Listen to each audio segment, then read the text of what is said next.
नमस्कार, जय जोहार। साथियों, आसाराम को गैंग रेप के आरोप से बरी कर दिया गया है।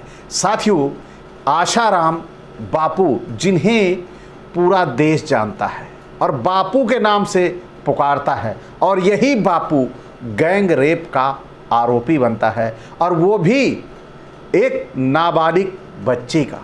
तो साथियों, कौन है आसाराम? सवाल तो उठता है, क्योंकि आसाराम के बारे में थोड़ी जानकारी दे दें, क्योंकि कोर्ट ने उसे इस मामले से बरी कर दिया है।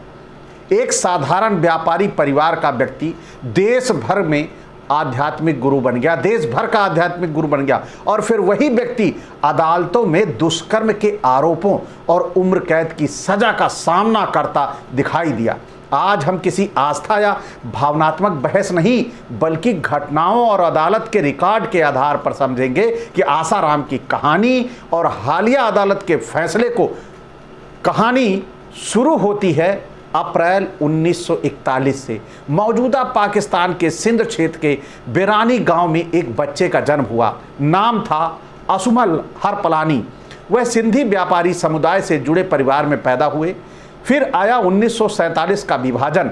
लाखों परिवारों की तरह असुमल का परिवार भी विस्थापन की पीड़ा से गुजरा और भारत आ गया।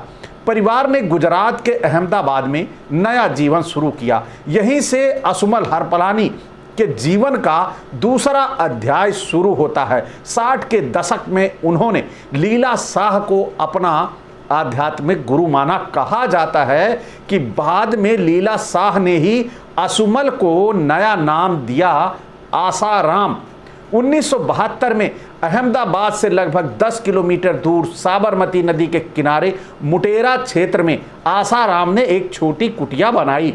शायद उस समय किसी ने नहीं सोचा होगा कि यही छोटी कुटिया आगे चलकर एक विशाल आध्यात्मिक नेटवर्क की नींव बनेगी। धीरे धीरे प्रवचन, आश्रम और अनुयायियों का दायरा बढ़ता गया। गुजरात से शुरू हुआ यह प्रभाव देश के कई राज्यों में फैल गया। आश्रम बने, धार्मिक कार्यक्रम हुए, लाखों अनुयायी जुड़े और आसाराम एक बड़े धार्मिक चेहरे के रूप में स्थापित हो गए। लेकिन कहानी का अगला अध्याय बिल्कुल अलग था।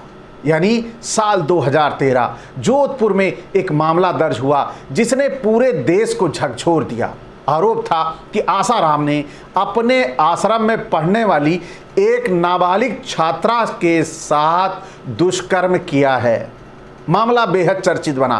पुलिस जांच शुरू हुई, आरोप पत्र दाखिल हुआ और देश भर में बहस छिड़ गई कि आसाराम ऐसा हो सकता है। एक तरफ आसाराम के समर्थक थे जो इसे साजिश बताते रहे, तो दूसरी तरफ पीड़िता और जांच एजेंसियों के दावे थे। लंबी कानूनी प्रक्रिया चली, गवाहियां हुई, बहसें हुई और अदालत में वर्षों सुनवाई जारी रही। फिर आया साल 2018। जोधपुर की विशेष अदालत ने आसाराम को दोषी ठहराया। यानी 5 सालों बाद आसाराम को दोषी ठहरा दिया गया। अदालत ने नाबालिग से दुष्कर्म के मामले में उन्हें आजीवन कारावास यानी उम्र कैद की सजा सुनाई। इस फैसले ने देश भर में बड़ी प्रतिक्रिया दी। कई लोगों ने इसे न्याय बताया, तो कई समर्थकों ने फैसले पर सवाल उठाए। लेकिन कानूनी लड़ाई यही खत्म नहीं हुई। आसाराम और सह आरोपियों की ओर से राजस्थान हाई कोर्ट में अपील दायर की गई, और अब वर्षों बाद इस मामले में राजस्थान हाई कोर्ट की जोधपुर पीठ ने महत्वपूर्ण फैसला सुनाया है।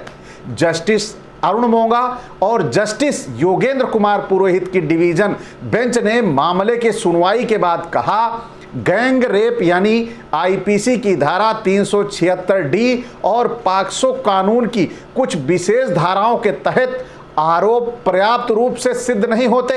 इसी आधार पर अदालत ने आसाराम को गैंग रेप और आपराधिक साजिश से जुड़े कुछ आरोपों में राहत दे दी। लेकिन यही एक महत्वपूर्ण बात समझना जरूरी है।